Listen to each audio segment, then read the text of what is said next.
Okay. Hey everyone, welcome back to Alf's Mustang Garage. Today we're going to do something a little big here. We've got this little 6-cylinder 66 Mustang, and we have gone through the diagnostic procedure to figure out why it's not running very well. And so if you missed those videos, you can catch those right here. Ultimately, like what's going on with this engine, we diagnosed as no compression on cylinder 3 and cylinder 5. And so we did a leak down test on those cylinders and determined like we have excessive amount of leakage coming out the exhaust as well as the intake. And so the next step is to pull the cylinder head, and that is what we're going to do today. We're going to pull a cylinder head off a 200 cubic inch inline 6 on this little car, and we're going to try and get as much. Let's get started. Okay, so we're going to speed through this removal process a little bit. So obviously all the basic stuff like the spark plug wires is going to come off. We're taking the carburetor off. That line right there is the vacuum advance line coming off, the fuel supply line.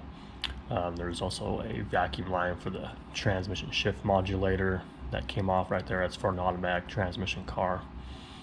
The fuel line there is coming off the fuel pump, and we can just get that whole assembly up and out of the way. I like to get stuff just out of the way as much as possible.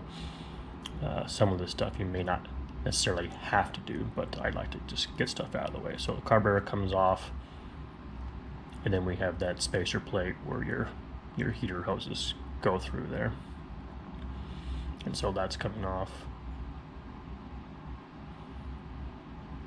The line going to the vacuum advance on the distributor there is coming off now, and that spacer can just be kind of set aside, and the heater hose is disconnected.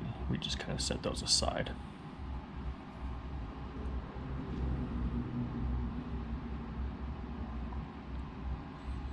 Okay, so what I'm undoing right now there is the exhaust pipe, the pipe that connects to the manifold directly.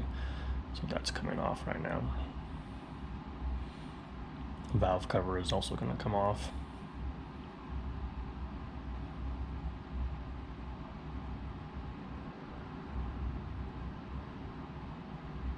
And there she is. Spark plugs are coming out.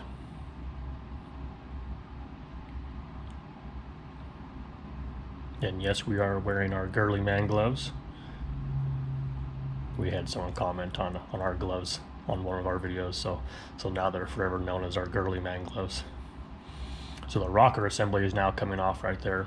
What you see me doing is that whole assembly comes right off, and you can pull the push rods out now.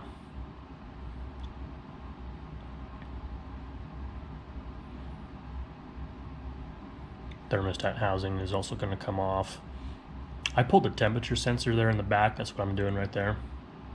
Not necessary, but it will have to come off eventually when we take that cylinder head to the machine shop. And now I'm undoing the cylinder head bolts. So if you'll notice, I go in a pattern. I start from the outside and work myself in, which is completely opposite of installing. That's a good habit that I try to instill with every cylinder head I remove. Just kind of reduces the chance of any sort of warpage.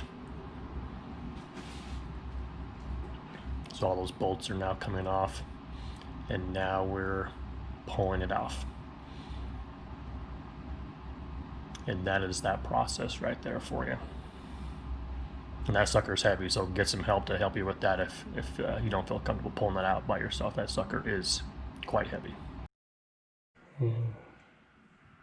Okay, so that is the removal process of your cylinder head, which is like by far the easiest part of the process.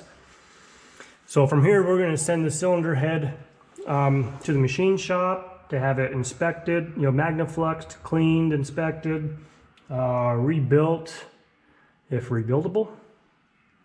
While it's at the machine shop, we'll clean up all this fun stuff, and then we'll throw it back together and see if we can get her fixed.